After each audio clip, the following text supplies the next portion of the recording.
Imagine, it's 44 BC, one man stands at the very pinnacle of the known world. That man is Julius Caesar. He's not just a general, he's a brilliant conqueror who brought all of Gaul to its knees. He's not just a politician, he's a populist hero, adored by the common people of Rome. He is, for all intents and purposes, the absolute master of the Roman world. The Roman Senate, once a body of his peers, is now utterly intimidated by his power. In a move that sends shockwaves through the city, they declare him dictator perpetuo, dictator for life, while the crowds in the streets celebrate their champion.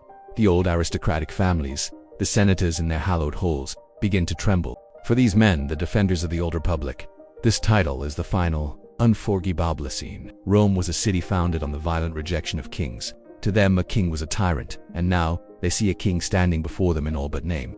A secret faction of senators, calling themselves the liberators, make a grim decision.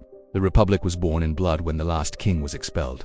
They decide that history's violent precedent must be repeated. The most powerful man in the world has just become a target. And so, a conspiracy was born in the shadows of Rome. Over 60 senators, men who walked the same halls as Caesar, secretly pledged themselves to his destruction.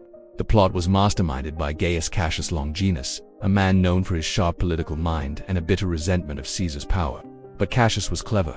He knew that for this act to be seen as a righteous defense of liberty, and not just a bloody political murder, they needed a symbol. They needed one man to give their cause legitimacy. That man was Marcus Junius Brutus. Brutus wasn't just any senator. He hailed from one of Rome's most prestigious families, and his reputation was sterling. He was widely seen as a paragon of Roman virtue, an intellectual, a man of principle. But there was a complication, a deeply personal one. Brutus was also a close and trusted friend of Julius Caesar. Caesar had pardoned him after the Civil War, promoted him, and treated him almost like a son. For Brutus, this created an agonizing conflict. He was torn between his genuine personal affection for Caesar and what he believed was his sacred patriotic duty to the Republic. He spent sleepless nights brooding, wrestling with his conscience.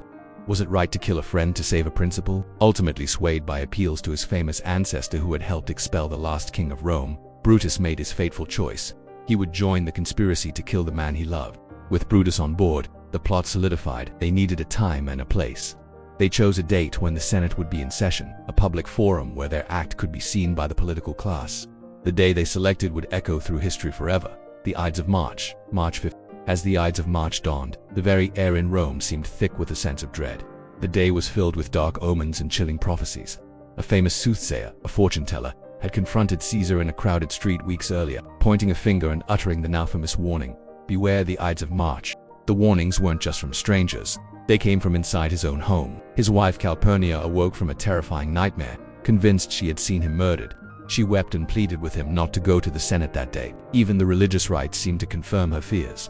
The animals sacrificed that morning for good omens were, according to the priests, found to have no hearts, an absolutely catastrophic sign. Swayed by his wife's terror and the mountain of ill omens, Caesar initially agreed to stay home. He sent word to the Senate that he was unwell, but the conspirators had a plan for this.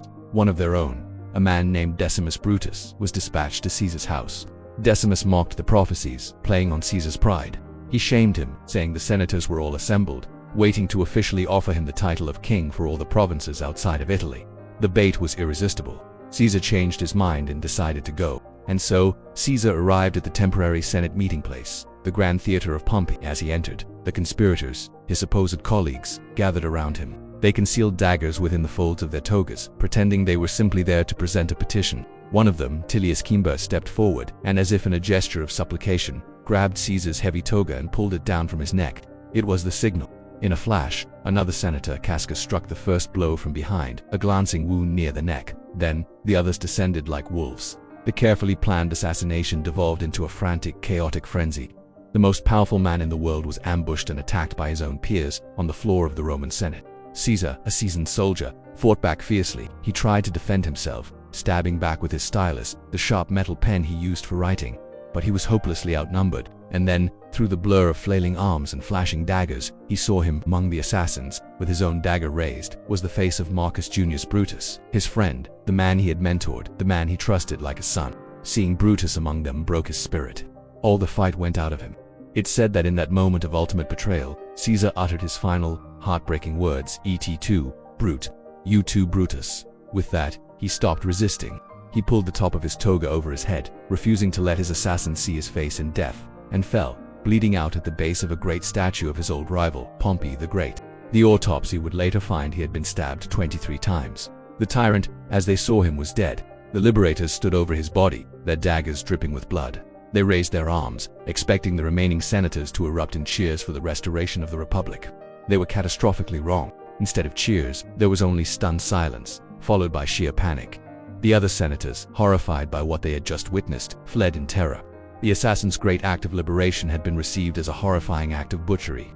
They had hoped to be hailed as heroes, but instead, they were forced to flee Rome as Caesar's loyal friend and co-consul Mark Antony masterfully turned the grieving populace against them with a fiery funeral oration. The assassination of Julius Caesar didn't save the Republic.